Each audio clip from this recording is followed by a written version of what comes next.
디자이너 시점에서 디자이너가 쉽게 미술관이라든가 전시관을 즐길 수 있는 팁 4가지를 제가 말씀드리겠습니다. 디자이너로서 문화의 어떤 포만감이라든가 디자인에 대한 어떤 창의력을 이끌어 나갈 수 있는 그런 포인트가 되겠죠. 두 번째는 친숙하다. 이번 전시회 에드워드 호퍼에 대한 건 친숙하다. 여러분들이 SSG 쓱 광고를 보시면서 나왔고 영화에 대해서 많이 나왔고 굉장히 친숙합니다. 두 번째는 화가이면서도 디자이너 또는 건축가라고 할 정도로 굉장히 스케치라든가 컬러 그리고 구도를 잡아가는 부분들이 정말 이 디자이너로서 배워야 되지 않을까 싶어요. 다음은 도시 그리고 건물 공간에 대해서 굉장히 중요성을 많이 줬다. 내 도시를 돌아다니면서 굉장히 많은 작품들을 남겼습니다. 다음은 인간의 고독 어떤 이 고독한 외로움에 대한 어떤 내면들을 굉장히 잘 표현했어요. 그래서 MBTI 중에 아예 어떤 내향적인 분들은 굉장히 좋아할 작품이 아닌가 싶습니다. 세계 농담, 우리가 빛과 그림자를 얘기, 빛에 대한 거와의 어떤 밝음과 어둠에 대한 것들을 통해서 굉장히 캠퍼스를 봤을 때 우리가 극적으로 보일 수 있는 어떤 포인트들을 잘 잡고 있다. 제일 흥미로운 게 그림을 보면 다 수수께끼 같아요. 이건 뭐지? 이 사람 표정은 왜 이럴까? 왜 이 사람은 어딜 가고 있을까? 수수께끼처럼 궁금증을 자아냅니다. 이런 요인 때문에 에드워드 호퍼는 뛰어난 스토리텔러라고 합니다. 디자이너가 배워야 될 게 스토리텔러거든요. 안녕하세요. 쉽고 다양한 공간 디자인 이야기 한소자입니다. 이번 시간은 디자인 산책, 데이라이프라고 해서 제가 아트라이프로. 그래서 우리 디자이너가 꼭 가봐야 될 전시회, 예를 들어서 디자인하면서도 영감을 받는다든가 디자이너로서의 좀 힘든 게 있을 때 이런 전시회 같은 거를 나와 관계가 없다 생각하지 마시고 이런 것들을 보시게 되면 굉장히 힐링이 많이 됩니다. 힐링이라는 게 마음적인 힐링이 있지만 우리 머릿속이나 가슴 속에 있는 어떤 디자인 창의적인 부분에 대한 힐링이 굉장히 중요합니다. 그런 힐링이 되기 때문에 제가 강추하는 전시회입니다. 트렌드부터 말씀드릴게요. 최근에 이런 인스타그램이라든가 유튜브를 통해 가지고 나는 여기서 뭘 봤어, 나는 여기서 뭘 먹었어 이런 것도 굉장히 공유를 많이 하잖아요. 특히 인스타그램에 미술관이라든가 대표적인 그런 전시회 같은 데 가가지고 사진을 찍어서 올리는 경우들이 많아요. 왜 그러냐면 굉장히 뷰가 좋고 사진을 극적으로 찍을 수 있는 환경이 좋기 때문에 사진 맛집이라고 할 정도로 이 미술관 전시관이라든가 이런 부분들은 굉장히 사진 찍기가 좋습니다. 그런 것 때문에 뭐 조용하고 한적한 미술관 오픈런 줄서는 흥행 전시 등 작년과 올해 최근에 굉장히 유명한 작가 전시회도 많이 열리고 있지만 요즘 MZ세대들의 어떤 사진 맛집, 가성, 가심비에 대한 것들을 생각하다 보니까 이 전시에 대한 부분들이 사람들하고 관심이 굉장히 많은 것 같아요. 일단 1시간에서 2시간 정도를 즐기더라도 비용이 그렇게 비싸지가 않아요. 그리고 문화적으로 굉장히 충족이 된다. 이런 것들이 지금 트렌드로 자리 잡고 있는 겁니다. 두 번째는 우리나라 사람들은 미술관 전시회 갈래 이렇게 전화를 하잖아요. 그러면 나는 미술 모르는데 무슨 서양사라든가 미술사를 잘 모른다. 그리고 뭘 알고 가야 되지 않냐라고 업무를 하는 경우들이 되게 많아요. 그래서 이 미술관이라는 전시에 대해서 좀 기피하는 현상들이 있는데 굉장히 이건 잘못된 생각입니다. 전시회는 사람들이 개인적으로 상상하고 느끼기만 하면 되는 건데 꼭 뭐를 알아야 된다니 우리가 옛날에 주입식 교육 때문에 어느 작가는 무슨 인상파요, 사실주의요, 뭐뭐뭐 이런 것들을 좀 알아야지 내가 볼 수 있다는 착각을 갖고 있습니다. 그래서 그런 거 신경 쓰지 마시고 그러면 그냥 내가 생각하고 내가 보는 대로 느끼면 되는 겁니다. 저 사람은 우울하다고 그렸지만 나는 기쁘게 보였다? 그러면 되는 거예요. 저 사람은 예를 들어서 어떤 극적인 걸 위해서 했지만 나는 그런 부분을 통해서 그 라인이라든가 선에 대해서 중요함을 봤다라고 하면 그건 제가 얻으면 되는 겁니다. 그래서 어떤 우리가 이 선입견들을 좀 갖지 않았으면 좋겠습니다. 자, 팁을 내가 4가지를 말씀드립니다. 미술관을 가게 되면 그냥 이렇게 생각해요. 사진 맛집에 간다. 진짜 좋아요, 사진 찍기가. 그리고 인스타, 여러분들 좋아하는 인스타를 자랑하려 올리기가 굉장히 좋습니다. 그리고 미술관 가는 길 얼마나 이뻐요. 살짝 도심 트레킹을 한다. 뭐 1,000원부터 시작해서 15,000원, 뭐 비싸 한 2만원까지 전시회 그 미술관들이 하는데 내가 그냥 산책, 도심 트레킹을 한다라는 이 3가지 정도 생각으로 갔으면 좋겠어요. 뭘 공부하러 간다라는 생각 절대 안 해요. 이런 것들이 안 되는 겁니다. 뭘 공부를 해요, 거기 가가지고. 내가 힐링하러 가는 건데. 두 번째, 보실 때 너무 풍경화라든가 뭐 정밀화, 뭐 너무 뭐 인상파가의 뭐 기하학적인 것들은 보기가 좀 어려운 게 많습니다. 그래서 초기에는 한 1, 2년 정도 미술관을 좀 경험해보고 싶은데 라는 생각을 하신 분들은 주로 설치미술들. 설치미술은 설치 작품 자체를 보는 거예요. 그러니까 의미가 있는 게 아니라 보면서 느끼는 겁니다. 어떻게 저런 걸 만들었을까? 못 하나 가지고 캠퍼스를 꾸미는 거예요. 못. 우리 망치 못 있잖아요. 못. 그런 거 보면 못과 와이어 하나로도 작품을 만드는 거 보면 저건 나도 할 수 있는데 해보면 잘 안 되죠. 이게 어려운 거죠. 그렇듯이 이런 설치 미술을 보시라. 그리고 어려운 뭐 무슨 파 이런 거 하지 말고 사실주의. 우리는 지금 어떤 도시라든가 오늘 보여드릴 게 뭐 도시에 대한 것들이 있는데 건물, 도시, 뭐 디자인, 그래픽 뭐 이런 거 있잖아요. 여러분 디자이너들이 쉽게 볼 수 있는 사실주의 걸 봐라. 그리고 요즘에 최근에 사진전을 굉장히 많이 하고 있어요. 얼마 전에도 요시고 사진전에 MZ세대들이 굉장히 많이 가가지고 줄을 서는 경우도 있었는데 이런 사진전은 우리가 지금 뭐 핸드폰 때문에 사진에 대해서 중요성이 굉장히 많잖아요. 요즘에 남자친구들은 여자친구 사진을 못 찍어주면 잘리는 1순위라는 얘기도 있더라고요. 그만큼 사진에 대한 중요성과 사진의 고도에 대한 것들이 사람들이 다 관심이 많기 때문에 이런 사진전은 정말 제가 강추드리는 겁니다. 그리고 건축이라든가 또 공간을 다루는 거 굉장히 재밌어요. 어떤 도시에 대해서 얘기하다 보면 굉장히 재밌습니다. 그리고 최근에 또 미디어가 또 굉장히 많이 나오고 있죠. 아주 환상적이죠. 막 동굴 안에서 막 물이 떨어지고 막 이 한여름인데도 막 눈 내리는 그런 곳에서 내가 거닐고 있는 느낌을 받을 수 있게끔 이 세계적인 미디어 아티스트들이 우리나라에서 전시 작품들을 많이 합니다. 그래서 두 번째 제가 말씀드린 쉬운 위주로 가세요. 이런 쉬운 위주. 너무도 많아요. 세 번째, 우리가 작품을 볼 때는 제가 이렇게 보면 앞에 개요를 막 머릿속에 들어오지도 않는데 자 이분은 뭐뭐뭐 해가지고 언제 태어났는데 뭐 옛날에 서양적인 포스트 모더니즘 땡땡땡 뭐 해가지고 어떤 팝아트적인 영향을 받았다. 이거 보지 마요. 제가 이거 느낀 거예요. 모르는 경험이 많지 않은 사람들 굳이 이걸 보고 내가 이걸 느껴야지 이 사람이 이랬구나라고 해서 그림을 보면서 그걸 느끼려고 미치도록 막 해요. 안 느껴지는데 막 느끼려고 하면 안 되는 겁니다. 그래서 제가 말씀드린 거 그 앞에 개요라든가 이런 거 있잖아요. 작가랑 어떤 전시의 제목만 보시고 그냥 봐요. 그냥 투어를 하는 겁니다. 1관, 2관, 3관 그냥 투어를 하는 거예요. 그냥 투어하되 그림이나 사진이나 이런 거는 가까이서도 잠깐 봤다가 살짝 멀리 떨어져서 보통 한 1.5에서 2m 정도 떨어져서 뒤에서 이렇게 보면 또 그림이 다릅니다. 천천히 가까이 그리고 멀리 본다. 첫 번째는 봤더니 어떤 내 나름대로 굉장히 마음에 들어 이 작품이라든가 사진들이 궁금해졌어. 그때 한 번 더 봐요. 그때는 한번 읽어봅니다. 이 사람이 유화를 그렸구나. 이 사람은 사진을 찍은 어떤 카메라를 가지고 뭘 찍어가라는 걸 세부적으로 보게 됩니다. 보지 마시고 내가 좋아했던 작품 위주로 어떤 전시회나 미술관에 갔을 때도 다 나랑 맞는다고 생각할 수는 없어요. 그렇기 때문에 어떤 데는 느낌이 없어요. 사진만 찍어요. 사진.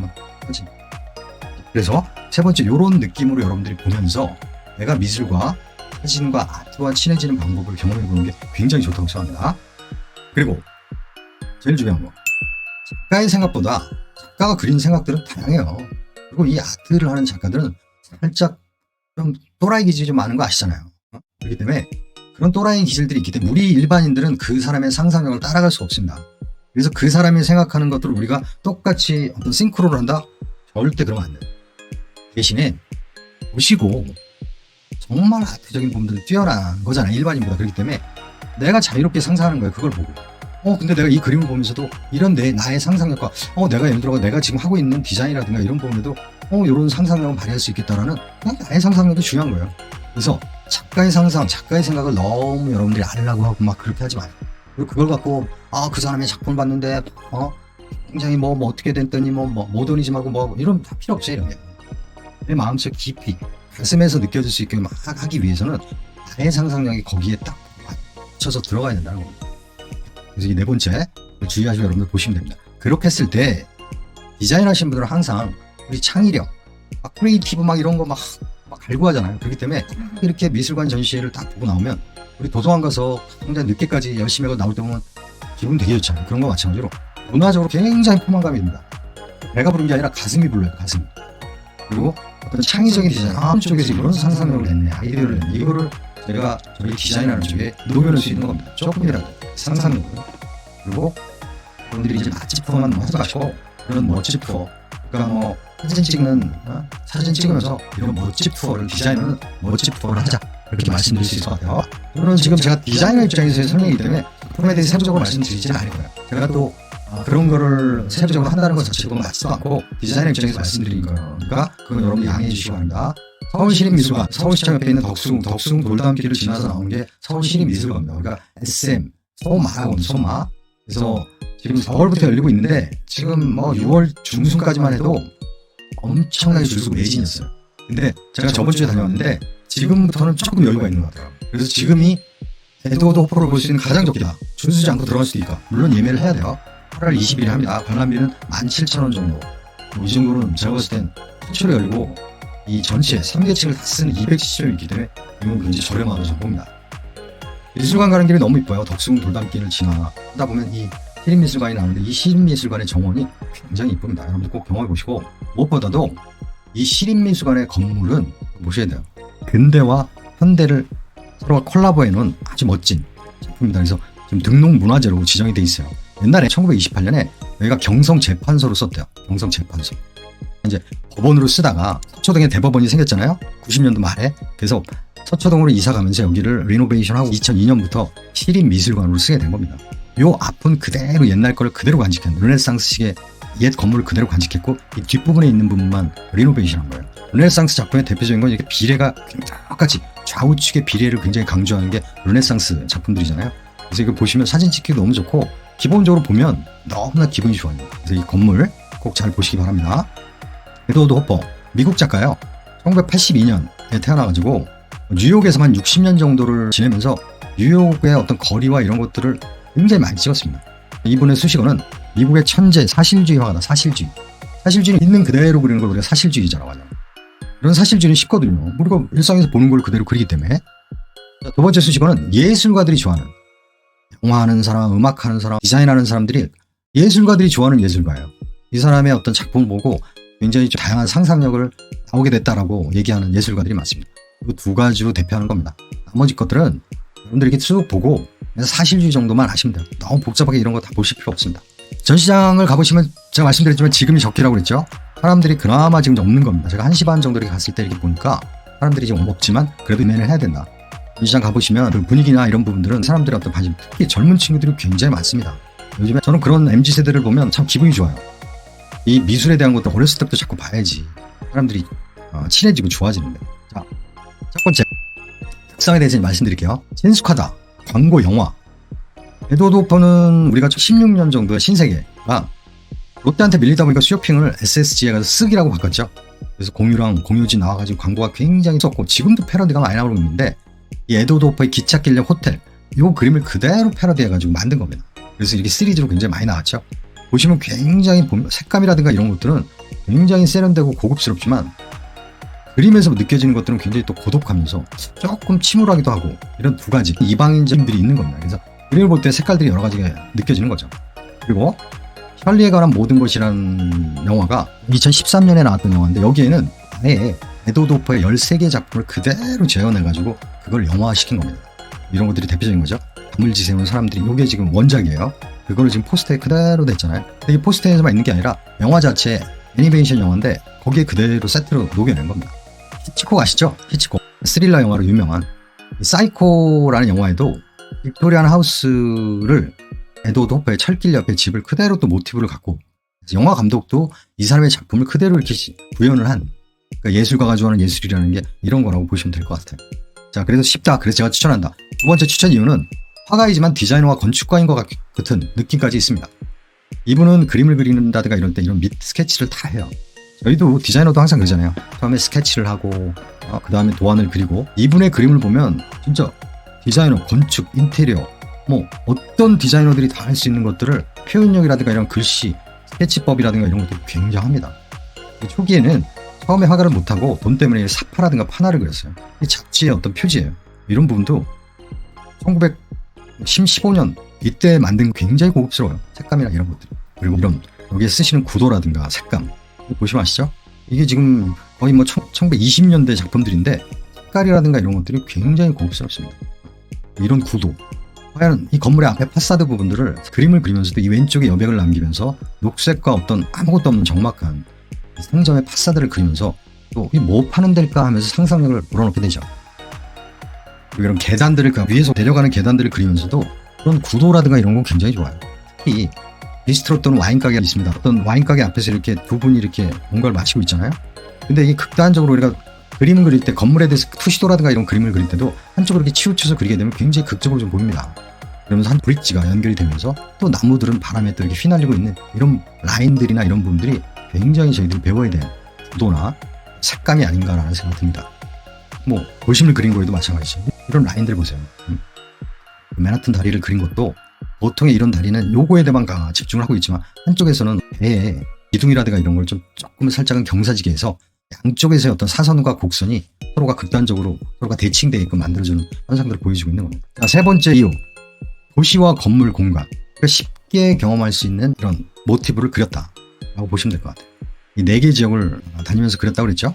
여기 보시면 도시 중에서도 이런 도시의 지붕들을 보세요.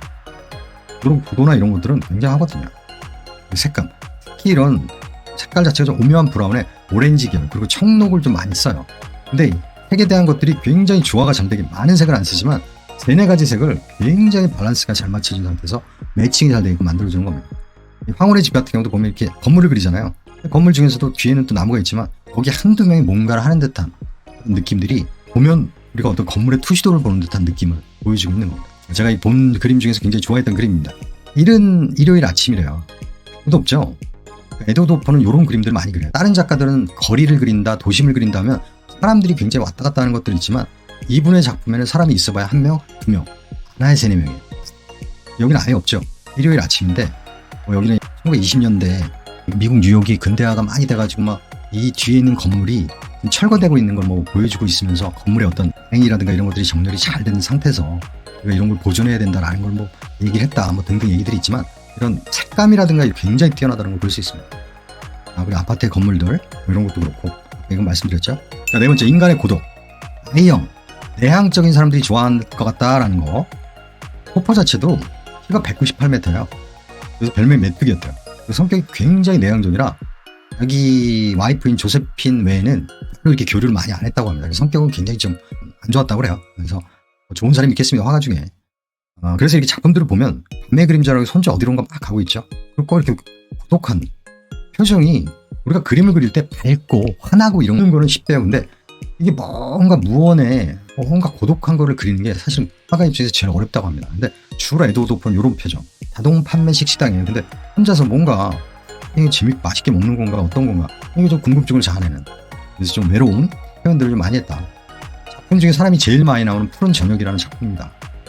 그럼에도 불구하고 이게 뭔가 뭐 여기 있는 분은 피에로 복장을 하고 있지만 작아 보이지 않잖아요. 그죠? 이렇게 사람들과 만나서 많이 이러면서도 즐거워 보이는 척하지만 사실은 그렇지 않은 사람의 내면에 대한 건 또 표현하기도 하죠. 근데 이런 컬러나 이런 분들의 감각들은 대단하다고 봅니다. 자, 다섯 번째는 빛과 그림자, 농담, 세계 농담입니다. 보시면 이거 직접 보셔야 되는데 보시면 컬러의 대비가 굉장해요. 햇빛에 따라서 밝고 어두운 부분들을 극적으로 연출을 해보면서 밝은 부분과 어두운 부분을 통해 가지고 이런 구조들이 보이게끔 해주는 거예요. 자, 여기도 보시죠. 철길이 석양이래요. 이런 석양도 거의 뭐 이 그림을 탈 걸 같이 그렇게 많은 정성을 들인 것 같지는 않은 작품임에도 불구하고 굉장히 있고 대신에 거기에는 또 하나의 스토리가 담겨있는 듯한 느낌을 부여해주고 있습니다. 건물 지세우는 사람들 대표적인 작품이에요. 이게. 그래서 딴 데는 어둡지만 여기는 밝죠. 그래서 사람들 3-4명 어떤 뭘 얘기를 하는 건지 하고 있는 건지 따로따로 딴짓을 하고 있는 건지 모를 정도로 어떤 도심 중에서의 밝음과 어두움에 대한 거 그리고 컬러 아까도 말씀드린 3가지 컬러를 많이 썼다고 그런 부분들의 대비를 잘 만들어놨습니다. 이런 부분도 그건 어둡지만 이 안에 밝은 부분에서 어떤 여자분이 뭔가를 하고 있는 그런 모습들이 보이잖아요. 여기도 마찬가지고. 자, 6번째 제가 제일 좋아하는 부분이에요. 에드워드 호퍼 작품을 보고 이거는 디자이너들이 꼭 봐야 되겠다라고 하는 대표적인 6번째 이유 수수께끼와 궁금증입니다. 사무실의 방이라고 해서 이건 영화에도 패러디가 된 겁니다. 주로 에드워드 호퍼는 어떤 사람이 한 명 있든 2명 있든 둘이 뭐 하지? 뭔 관계일까? 어떤 창문은 열려 있어가지고 보니까 이 서류가 하나가 이렇게 바닥에 떨어져 있는 것도 같고 이 여비서는 뭔가 여는데 뭔가를 보고 있고 둘이서 무슨 뭐 어떤 관계다 뭐 아니면 뭐 스파이다 뭐부터 시작해가지고 이런 거를 이 어떤 그림을 보는 사람들이 굉장히 궁금증을 자아나게 되는 겁니다. 이것도 마찬가지예요. 이른 일요일에 뉴욕인데 이른 일요일에 아무도 없잖아요. 그래서 그렇다고 해서 여기는 뭔가 사는 사람이 한두 명 있는 것 같은 느낌도 있고 보시면 사이니지가 흐릿하게 돼 있어요. 일부러 그랬다고 합니다. 일부러. 그래서 좀 뭔가 뉴욕이 지금 막 바뀌고 있는 부분들 이렇게 뒤에가 지금 철거가 되면서 새로운 건물들이 생기면서 이런 전통적인 건물들이 좀 우울해하는 것들을 표현했다라는 얘기도 있고 아무튼 이런 걸 통해 가지고 왜 이렇게 했을까 사람들한테 궁금증을 자아낸 겁니다. 이것도 마찬가지죠. 이 제목이 비스트로 또는 와인집이에요. 이 비스트로 레스토랑보다 좀 작은 걸 우리가 비스트로라고 하는데 와인을 먹는 건가 아니면 물을 먹는 건가 여기서 둘이서 무슨 작당을 하고 있는지 그런 것들을 계속 보는 관객들은 서로가 막 얘기를 하는 거예요. 막 나는 이런 것이다 난 이런 것이다 이런 것도 어떤 이 사람이 어디론가 가는데 범죄를 저질러서 가는 거다 이제는 뭐 때문에 가는 거다 등등 이렇게 얘기가 스토리가 회자가 되면 이 사람이 또 유명해지고 이 사람에 대한 어떤 작품의 값어치가 높아지는 거거든요. 건물 지세우는 사람도 아까 제가 말씀드렸어요. 굉장히 구도적인 거나 그리고 정말 우리 건축이나 인테리어 할 때 이게 그림 투시도를 보는 듯한 느낌이에요. 딱 요 부분만 하이라이트를 줬죠. 그렇지만 나머지는 뉴욕인데 이렇게 사람이 없을 수 있을까요? 밤이라고 하더라도 바닥도 너무너무 깨끗하죠. 그래서 이분이 사실주의라고 하지만 사실주의에서도 자기가 필요 없는 부분은 다 배제하고 사람들을 다 배제시켜줘요. 사람들을. 그래서 이 사람이 아무래도 내향적인 사람이다 보니까 자기가 필요한 부분 자기가 느끼고 싶어하는 부분들에 대해만 얘기를 한 거죠. 맨 창문 같은 경우도 이건 이 여자가 속옷만 입고 있는 것 같은데 이분을 훔쳐보는 걸까? 내지는 스파이가 이 사람을 뭐 암살하기 위해서 뭔가를 하는 걸까? 등등 그런 궁금증을 자아내는 수수께끼 같은 그림들이 많다는 얘기입니다. 7번째, 그래서 이런 작품들에서 여러 가지 수수께끼를 주다 보니까 사람들한테 에드워드 호퍼는 나름대로 계속 이럴 거야 이럴 거야를 가지고 사람들이 스스로가 만들게 한 거예요. 자기는 어떤 목적으로 그렸지만 사람들이 서로가 스토리를 만들어내요. 이 사람이 스토리텔러가 아니라 이 사람 그림에 따라서 관객들이 다 스토리텔링을 해줘서 옹성옹성 이렇대 하다 보니까 인기가 있어지고 현상들이 벌어지는 겁니다. 8번째, 미술작품처럼 사진 찍기. 하나 더 재밌는 게 1층부터 3층까지 있는데 2층, 3층은 사진을 못 찍어요. 아쉽게도. 1층만 이렇게 사진을 좀 찍을 수 있습니다. 1층에 햇빛 속의 여인이라는 요 작품 있죠. 요게 여인을 이런 식으로 이렇게 세트장을 딱 만들어놨어요. 세트장. 그래서 요 여인처럼 이렇게 딱 요 자리에 딱 서가지고 여기서 사진을 찍은 거예요. 작품 속의 나의 작품을 하나 이렇게 찍을 수 있는 거 얼마나 좋아요. 너무나 이 에드워드 호퍼는 색감이 너무 좋기 때문에 사진이 너무너무 잘 나옵니다. 그래서 포토존도 여러분들 이용해 줄 수 있는 겁니다. 이번 시간은 에드워드 호퍼 아트 A라이프 아트 산책 디자이너한테 꼭 추천해주고 싶은 전시회 에드워드 호퍼 길 위에서 8월 20일까지니까 지금이 딱 적기라는 거, 줄을 안 서도 된다, 예매가 좀 쉽다라는 걸 말씀드립니다. 그리고 이번에 얘기 중에 명언 중에 보면 말로 표현할 수 있다면 그림을 그릴 이유가 없을 것이다. 한번 읽어보세요. 말로 표현할 수 있다면 그림을 그릴 이유가 없을 것이다. 자, 그만큼 그림이라든가 우리 마음속의 창의력, 상상력은 말로서 표현이 안 된다는 거죠. 그래서 그림을 통해서 세세하게 보여준다는 겁니다. 이 사람의 일기 중에 하나는 나에게 가장 중요한 것은 계속되는 감각이다. 그래서 이런 자기 상상력, 감각을 깨우치기 위해서 계속 그림 그리기 전에 미스케치를 하고 일기장에 일기를 쓰면서 스토리를 계속 만들면서 그런 스토리 자체가 하나의 그림으로 연출되게 된 겁니다. 저희 디자이너 하신 분들도 이런 부분들은 우리가 좀 늘 보고 에드워드 호퍼를 통해서 좀 배웠으면 좋겠어요. 오늘 하루도 여러분들 열심히 사시고 힘드셨을 텐데 고생 많이 하셨습니다. 감사합니다.